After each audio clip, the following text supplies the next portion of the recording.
Should an SEO focus on keyword volumes? And that's why I said that with using keywords to forecast, it would never be a right model, because you can't take into account all of the searches that have never been done before.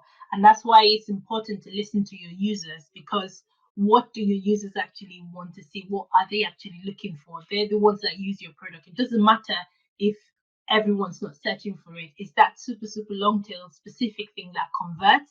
And so that's why you should always have your users in mind, not just looking at search volumes.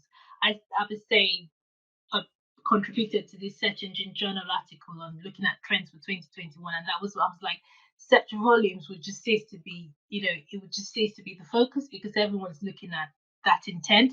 Because you can optimize for the big generic keywords, and then you find out that people who click on that not intending to buy, they're just looking for information, and that's not what you want your page is about.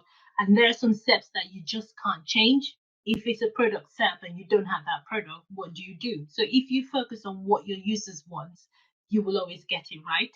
Because if that's what they intend, if it's what is intended for and they need it, then they'll always search for it.